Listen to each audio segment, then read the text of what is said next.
Hey everyone, Lori Spencer here. Welcome back to my channel. After a few years of focusing most of my videos on the Kennedy family, the Cold War period, and also I've done a lot of stuff on World War II in Europe, I think it's time to shift gears now and take you even further back in time to the Great Depression and those pre-war years of the 1930s, to the New Deal, and to the origins of a growing fascist movement here in the United States that nearly succeeded in effecting a coup d'etat against President FDR.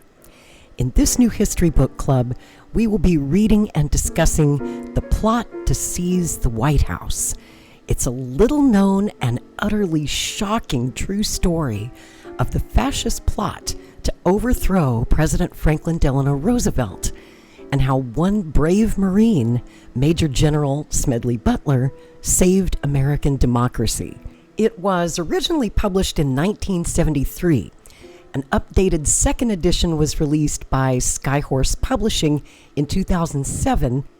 A bit of background about the author: Jules Archer served 4 years during World War II with the Army Air Force in the Pacific Theater. He wrote many books on history, political events, and personalities, including Joseph Stalin, Mao Zedong, Ho Chi Minh, Benito Mussolini, General Douglas MacArthur, and President Dwight Eisenhower, just to name a few. But this one, I've got a soft spot for this one. I still think it's Jules Archer's greatest work, and I love it because it's about one of my favorite presidents, FDR, and one of our most fascinating American military men of all time, Smedley D. Butler. Now, you might already be a fan of Marine Major General Smedley Darlington Butler because of his distinguished military career in the early 20th century. He was then, and remains, the most decorated Marine in American history. Or perhaps you know him from his famous 1930s book, War is a Racket, in which he decried the imperialist, interventionist U.S. foreign policy he had once taken part in. The great fighting Marine later became an anti-war activist, and as you'll learn in this story, a whistleblower. He exposed how a conspiracy of the wealthiest and most powerful businessmen and bankers in America were planning to take the White House away from FDR, who was duly elected by a landslide in 1932 by means of an armed insurrection, if necessary, and install a fascist dictatorship like Mussolini's in Italy or in Hitler's Nazi Germany. They tried to recruit General Butler to lead their own private army, some 500,000 strong, and march on the White House. But General Butler was having none of it and blew the whistle to a reporter. He also later spilled the beans to Congress and the president himself. Wow, what a story. And yes, it really happened in the United States of America back in 1934. But as we read this book together, I think you'll notice these warning signs of rising fascism have a familiar ring right now in the year 2025. You might find yourself asking, could it happen again? And could fascism actually succeed this time in America? Well, history doesn't repeat, it rhymes, as the old saying goes. But what if it does repeat, and with a different outcome this time? This is a cautionary tale about what happened in Europe during the 1930s, what almost happened in America, and what could happen again, because those who don't know history are doomed to repeat it. I hope someone out there within the sound of my voice listening to this podcast right now is the next Smedley Butler. It is my greater hope that all of us, each and every one of us, is the next General Butler. For copyright reasons, I am not allowed to read the entire book here in this book club, only selected excerpts.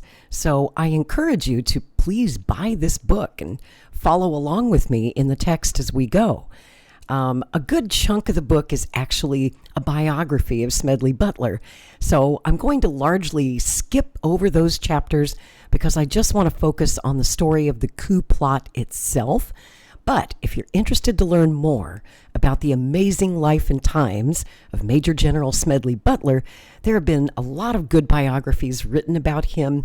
And of course, his book, War as a Racket, is an absolute must-read. You can grab a free copy of that book at the Internet Archive. It's in the public domain. Also, check out the PBS documentary, The March of the Bonus Army, to see rare film and photographs of the events described in this series.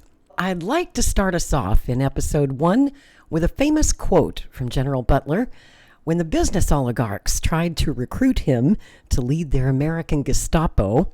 He replied, "Gentlemen, my interest is, my one hobby is, maintaining a democracy. If you get these 500,000 soldiers advocating anything smelling of fascism, I am going to get 500,000 more and lick the hell out of you, and we will have a real war right at home."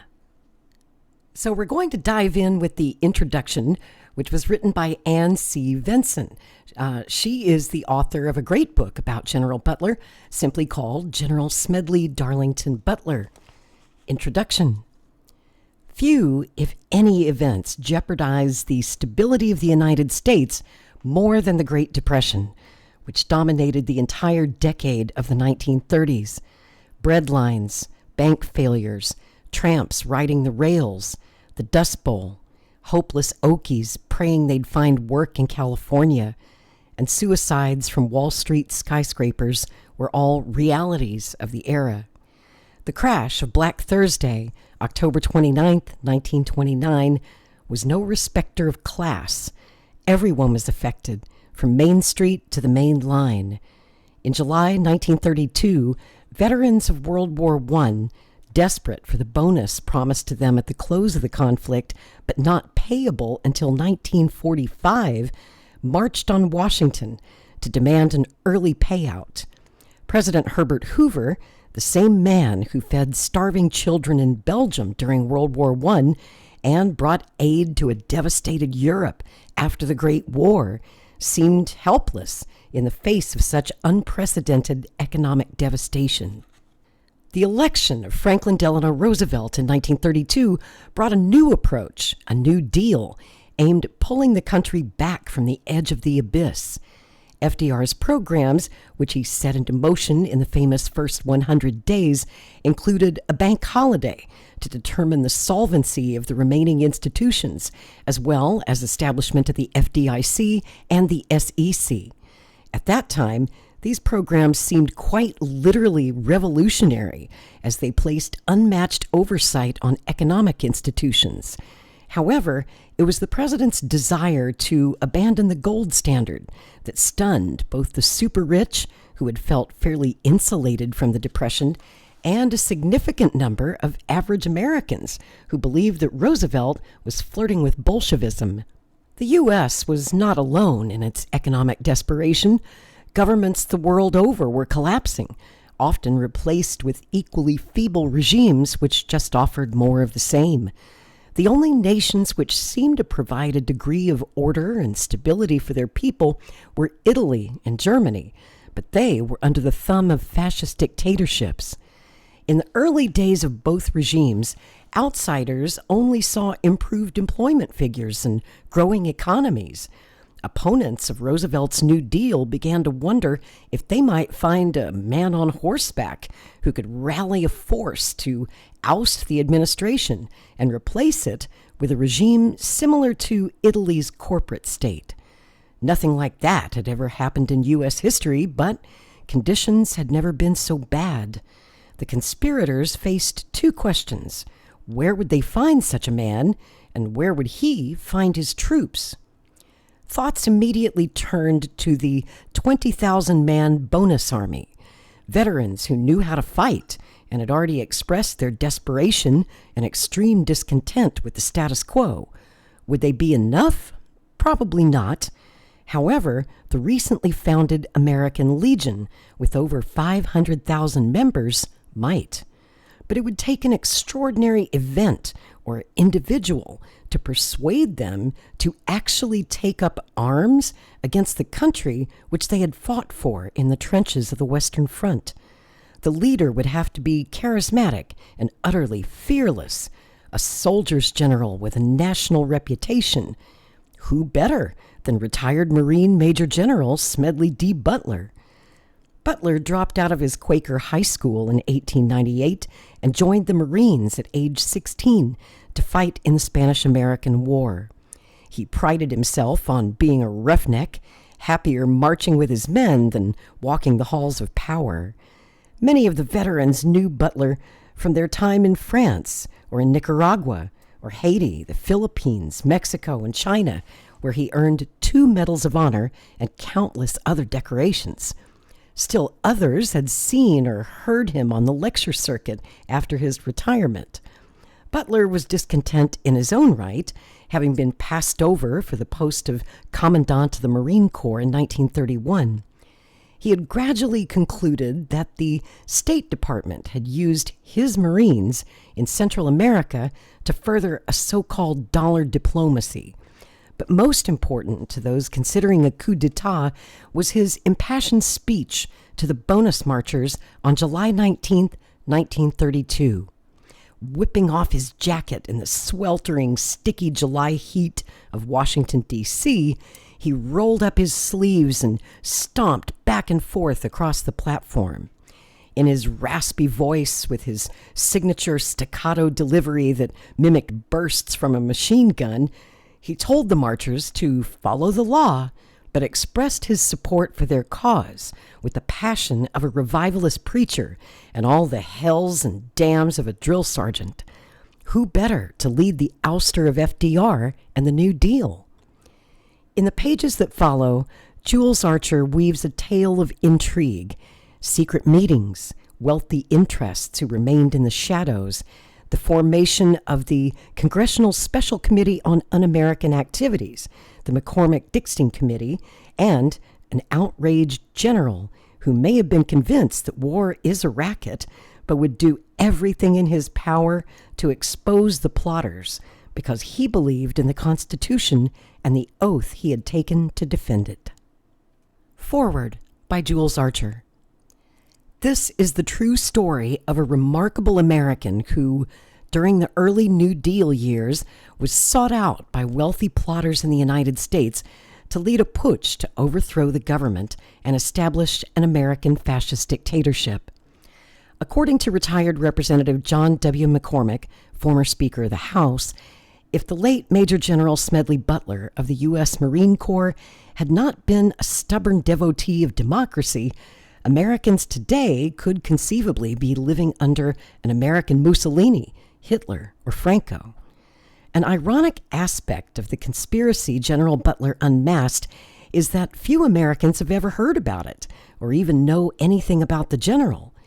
As children, all of us were taught about the treason of Aaron Burr and Benedict Arnold, whose betrayals were safely cobwebbed by the distant past. But school texts that talk about the New Deal are uniquely silent about the powerful Americans who plotted to seize the White House with a private army, hold President Franklin D. Roosevelt prisoner, and get rid of him if he refused to serve as their puppet in a dictatorship they planned to impose and control. There is strong evidence to suggest that the conspirators may have been too important politically, socially, and economically to be brought to justice after their scheme had been exposed before the McCormick-Dickstein Committee of the House of Representatives. The largely anti-Roosevelt press of the New Deal era scotched the story as expeditiously as possible by outright suppression, distortion, and attempts to ridicule General Butler's testimony as capricious fantasy. Smedley Butler's whole life, however, was proof that he was a man of incorruptible character, integrity, and patriotism, with a deserved reputation for bluntly speaking the whole truth at all times, regardless of consequences. He was named by Theodore Roosevelt the Outstanding American Soldier. The official Marine Corps record calls him, quote, one of the most colorful officers in the Marine Corps' long history and one of the 2 Marines who received 2 Medals of Honor for separate acts of outstanding heroism. He was decorated no fewer than 20 times. Former Speaker McCormick told this author, in peace or war, he was one of the outstanding Americans in our history. I can't emphasize too strongly the very important part he played in exposing the fascist plot in the early 1930s, backed by and planned by persons possessing tremendous wealth. The crucial events of the plot to seize the White House unfolded between July and November 1933, with hearings before the McCormick-Dickstein Committee beginning in New York City on November 20th, 1934. On November 26th, the committee released a statement detailing the testimony it had heard and its preliminary findings. On February 15, 1935, the committee submitted to the House of Representatives its final report, verifying completely the testimony of General Butler. This book may help break some of those seals of silence that have kept Americans from knowing the truth about that conspiracy. As the first effort to tell the whole story of the plot in sequence and in full detail, it may serve as a fresh reminder of Wendell Phillips's warning about the price of liberty. No American was ever more dedicated to eternal vigilance in preserving our freedom under the Bill of Rights than the remarkable war hero, pacifist, and Republican Democrat, General Smedley Darlington Butler. Part 1. The plot. Perspiring on the raw wood platform in the broiling heat of a July day in Washington, Major General Smedley Darlington Butler, retired, took off his coat, rolled up his sleeves, and opened his collar. His violent, deep-set eyes surveyed 10,000 faces upturned among the lean-tos, shanties, and tents on Anacostia Flats. Bums, riffraff, drifters, and troublemakers. Those were some of the descriptions being applied to the bonus army. Many of the ragged veterans who had marched on the Capitol had been sleeping in doorways and under bridges, part of the vast army of 12 million unemployed. Some were the same men who had fought under Smedley Butler in the Spanish-American War, in the Philippines Campaign, the Boxer Rebellion, the Caribbean interventions, the Chinese intervention of 1927 and 28, and of course, in World War I. Butler had come to Washington in 1932 at the urging of James Van Zandt, head of the Veterans of Foreign Wars, to lend moral support to veterans at a crucial moment. Congress had just voted down the Patman bonus bill to pay veterans the $2 billion bonus promised to them in bonus certificates payable in 1945. Bonus Army Commander Walter W. Waters, former Army sergeant, and other leaders feared now that their discouraged followers would now give up and return home.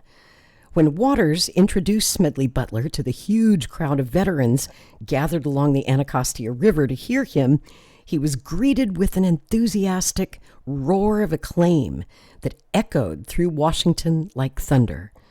They all knew old Gimlet Eye, one of the most colorful generals who had ever led troops into battle. He was even more famous and popular among rank-and-file leathernecks, doughboys, and bluejackets for the fierce battles he had fought against the American military hierarchy on behalf of the enlisted man. He was also admired, respected, and trusted because of his one-man fight to compel Americans to remember their tragic war casualties hidden away in isolated veterans' hospitals. Smedley Butler was a wiry bantam of a man, shoulders hunched forward as though braced against the pull of a heavy knapsack, his hawk-like nose prominent in the leathery face of an adventurer. Silhouetted against a flaming sunset, he made a blazing speech of encouragement in the blunt language that had kept him in hot water with the nation's highest-ranking admirals and generals, not to mention secretaries of state and navy. "If you don't hang together, you ain't worth a damn," he cried in that famous hoarse rasp that sent a thrill through every veteran who had heard it before, he reminded them that losing battles didn't mean losing a war.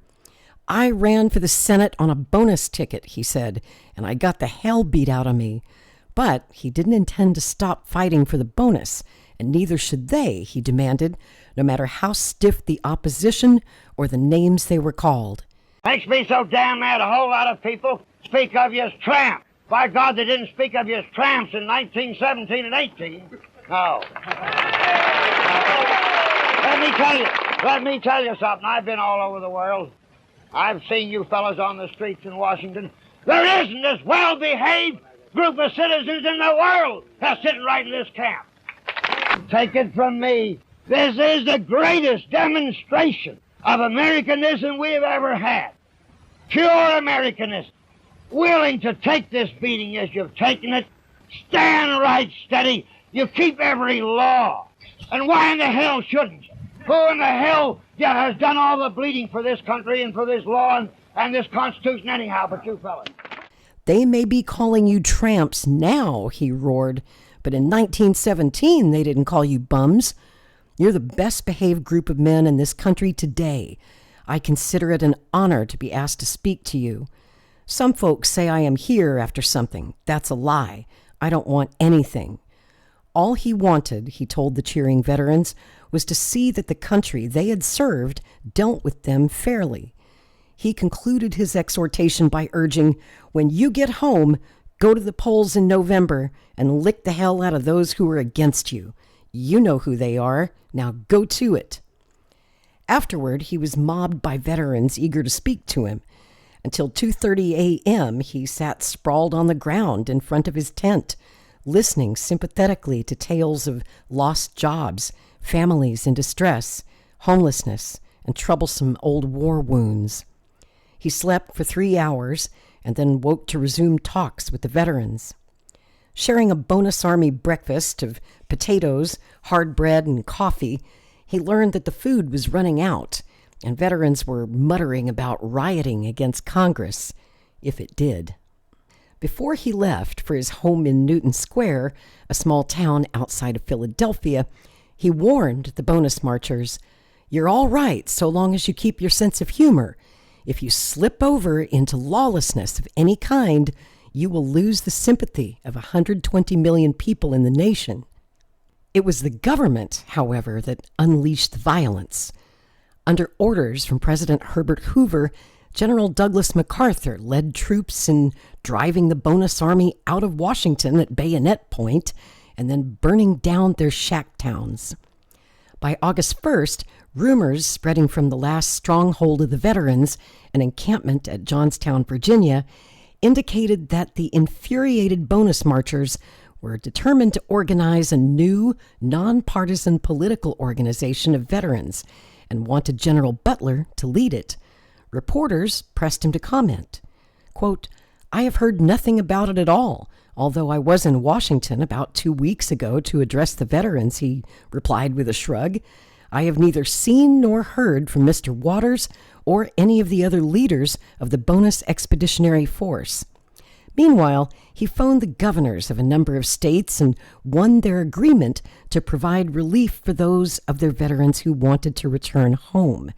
He phoned Waters in Washington to urge that the remnants of the bonus army break camp and start back home under this plan. And he issued a blast at the Hoover administration as heartless for its treatment of the veterans and its failure to help them, their wives, and their children return home without any further humiliation.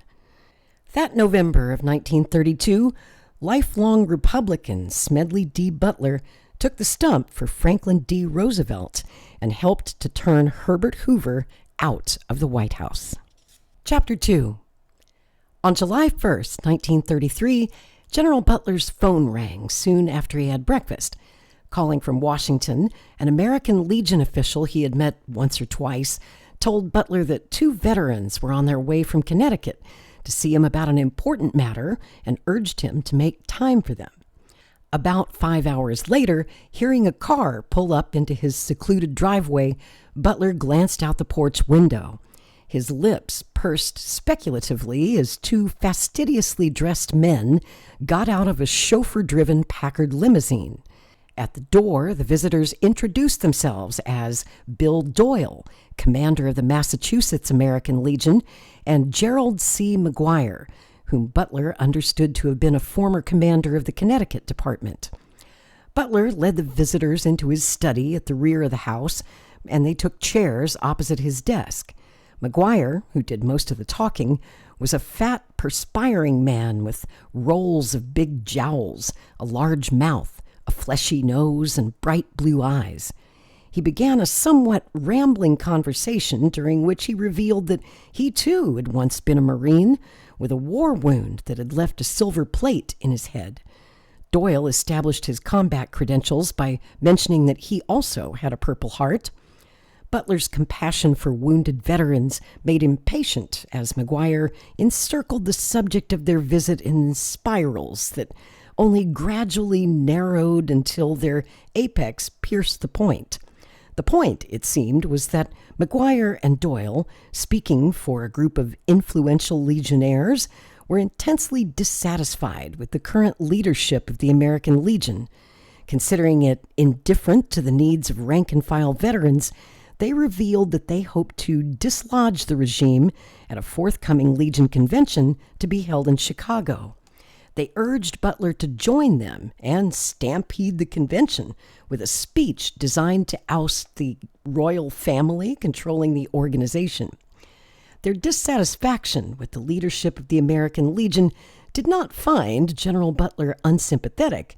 He had long been privately critical of the organization's close ties with big business and its neglect of the real interests of the veterans it presumably represented. These convictions were to be made dramatically public before the year was out, but now he declined his visitor's proposal on the grounds that he had no wish to get involved in Legion politics, and pointed out that in any event he had not been invited to take part in the Legion convention. McGuire revealed that he was chairman of the Distinguished Guest Committee of the Legion and was on the staff of National Commander Louis Johnson, a former Secretary of Defense. At McGuire's suggestion, Johnson had included Butler's name as one of the distinguished guests to be invited to the Chicago Convention. Johnson had then taken this list to the White House, McGuire said, and had shown it for approval to Lewis Howe, Roosevelt's secretary. Howe had crossed Butler's name off the list, however, saying that the president was opposed to inviting General Butler.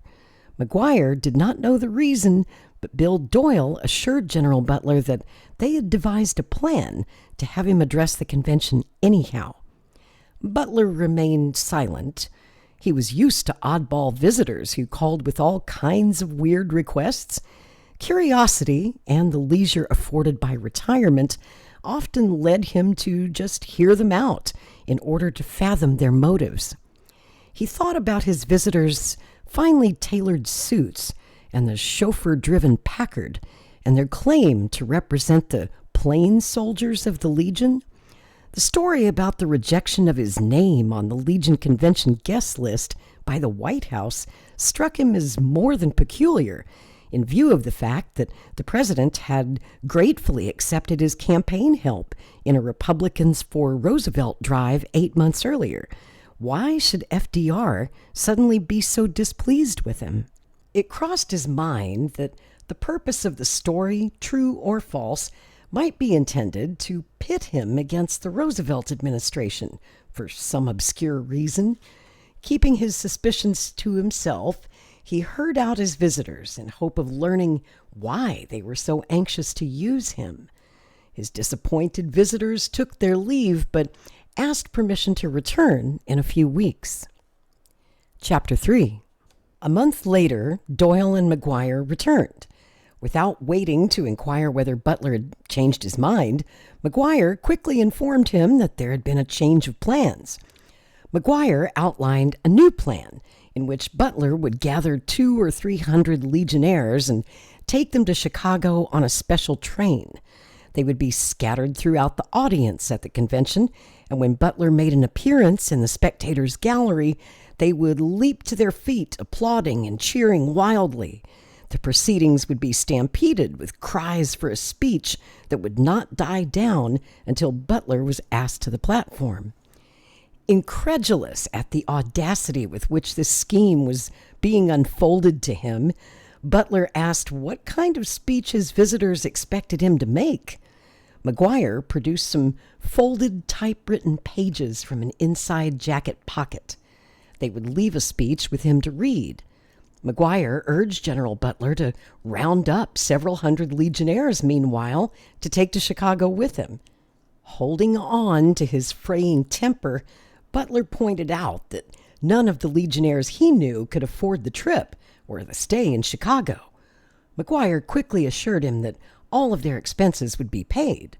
But Butler, who was constantly being approached with all kinds of wild schemes and proposals, was not prepared to take the plotters seriously until they could prove they had financial backing. When he challenged McGuire on this point, the veteran slipped a bank book out of his pocket.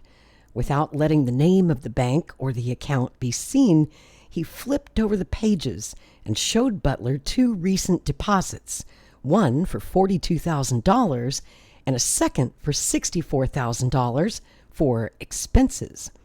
That settled it. No wounded soldiers Butler knew possessed $100,000 bank accounts. His instincts, sharpened by 2 years' experience on loan from the Marines as crime-busting director of public safety for the city of Philadelphia, warned him that there was something decidedly unsavory about this whole proposition. He decided to blend skepticism, wariness, and interest in his responses, to suggest that he might be induced to participate in the scheme if he could be assured that it was foolproof. He would profess himself interested but unconvinced, as long as he suspected that there was more to be learned about the scheme. So far, they had told him practically nothing except what was barely necessary for the role they wanted him to play. He determined to get to the bottom of the plot while trying not to scare them off in the process. After they had left, he read over the speech McGuire had left with him. It urged the American Legion Convention to adopt a resolution calling for the United States to return to the gold standard, so that when veterans were paid the bonus promised to them, the money they received would not be worthless paper. Butler was baffled. What did a return to the gold standard have to do with the Legion? Why were McGuire and Doyle being paid to force this speech on the convention, and who was paying them? Chapter 4. General Butler detected an odor of intrigue. Some kind of outlandish scheme, he was convinced, was afoot. And knowing little about the gold standard, or why Roosevelt had taken the country off it, or who stood to gain by its restoration and why, he began thumbing through the financial pages of newspapers and magazines, sections of the press he had never had any occasion to read. The first important fact he learned was that the government no longer had to back up every paper dollar with a dollar's worth of gold. This meant that the Roosevelt administration could increase the supply of paper money to keep its pledge of making jobs for the unemployed, and give loans to farmers and homeowners whose property was threatened by foreclosure. Banks would be paid back in cheapened paper dollars for the gold-backed dollars they had lent. Conservative financiers were horrified. They viewed a currency not solidly backed by gold as inflationary, undermining both private and business fortunes and leading to national bankruptcy. Roosevelt was damned as a socialist or a communist out to destroy private enterprise by sapping the gold backing of wealth in order to subsidize the poor. General Butler began to understand that some wealthy Americans might be eager to use the American Legion as an instrument to pressure the Roosevelt administration into restoring the gold standard. But who was behind McGuire? A short while after McGuire's second visit, he returned to see General Butler again, this time alone. McGuire asked how he was coming along in rounding up veterans to take with him to the convention. Butler replied evasively that he had been too busy to do anything about it. He then made it clear that he could have no further interest in the plan unless McGuire was willing to be more candid and disclose the sources of the funds that were behind it. After some hesitation, McGuire revealed that they had been provided by 9 backers, the biggest contributor putting up $9,000. Pressed to explain their motives, McGuire insisted that they were simply concerned about helping veterans get their bonus and a square deal. People who could afford such contributions, Butler reflected ironically, were hardly the type who favored a $2 billion bonus for veterans. When he prodded McGuire further, the fat veteran revealed that one of his chief backers was a wealthy legionnaire he worked for, Colonel Grayson M.P. Murphy, who operated a brokerage firm at 52 Broadway in New York City. Butler pointed out the contradiction between McGuire's claim that his group was concerned with the problems of the poor, rank-and-file veteran and the fact that his bankers were all obviously wealthy men.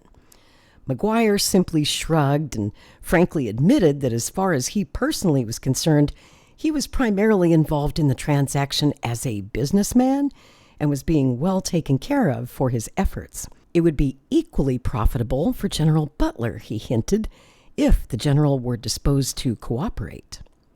Butler pumped him more about Colonel Murphy's connection with the plan.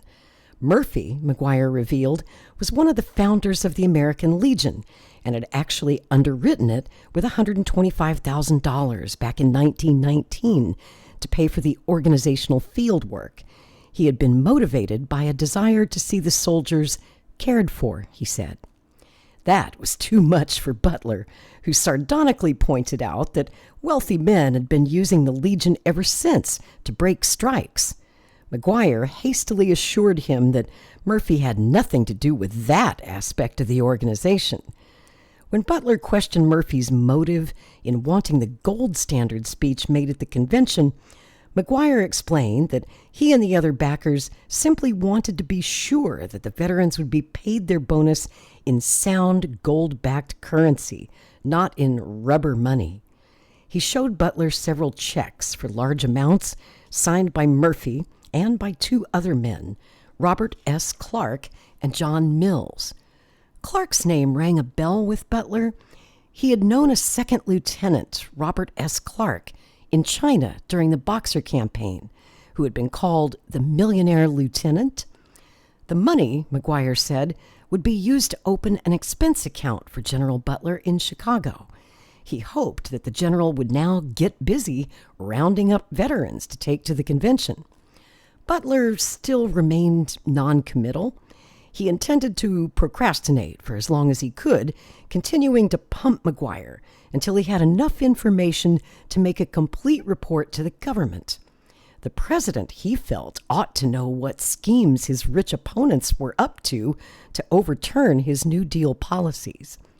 After the visit, Butler brooded over the implication of McGuire's revelation that his employer, key founder and sponsor of the American Legion, was involved. Tall, heavy-set Grayson Mallet Prevost Murphy not only operated one of Wall Street's leading brokerage houses, but was also a director of Guarantee Trust, a Morgan Bank, and had extensive industrial and financial interests as a director of Anaconda Copper, Goodyear Tire, and Bethlehem Steel. A West Point graduate, Murphy was a veteran of the Spanish-American War and World War I with the rank of colonel. Butler's bushy eyebrows rose when he also learned that the financier had been decorated by Benito Mussolini, who had made him a commander of the crown in Italy. Butler also found out that he had been one of 20 American officers who had met in Paris in February of 1919, reportedly on orders from the commanders of the American Expeditionary Force, to counter revolutionary unrest in Europe following the end of World War I by forming a veterans organization with the alleged purpose of looking after veterans' welfare and uniting them to defend America at home as they had abroad. Murphy had put up $125,000 to get the American Legion going, and it had been organized in the spring with a caucus of about 1,000 officers and men. The Legion had then solicited funds and support from industrialists. Swift and Company executives had written other firms, quote, "We are all interested in the Legion, the results it will obtain, and the ultimate effect in helping to offset radicalism." The average veteran who joined the Legion in the 1920s had been unaware that big businessmen were backing it to use it as a strike-breaking agency. When workers struck against wage cuts, Legion posts were informed that strikers were communists trying to create national chaos so that the Reds could take over. Legionnaires were given baseball bats to break up strikes and civil rights demonstrations. The American Civil Liberties Union later reported, quote, "Of the forces most active in attacking civil rights, the American Legion led the field." The rank and file, however, had grown increasingly restless and impatient with the royal family that ran the Legion, especially after the Depression had left so many jobless. Veterans forced to sell apples on street corners were angered by a Legion leadership that opposed their bonus and government spending as inflationary. That was why so many thousands had bypassed the Legion to join the bonus march on Washington in 1932. Adding up the facts, Butler was struck by a startling contradiction. McGuire had claimed to speak for the rank and file, discontent with the Legion's bosses, and professed to want to oust them, yet he was an agent for a top founder of the Legion who was obviously one of the powers behind the throne. McGuire had revealed that the Legion still owed Murphy part of that $125,000 foundation money he had provided, and had acknowledged that Murphy, quote, "makes the kings." McGuire obviously had to be lying in his claim that he, or Murphy, wanted to topple the present leadership. Why? Perhaps it was a ruse to channel and control popular discontent in the Legion, hopefully with General Butler's help, for the purposes of the 9 wealthy men backing McGuire. Butler awaited McGuire's next move with deep interest.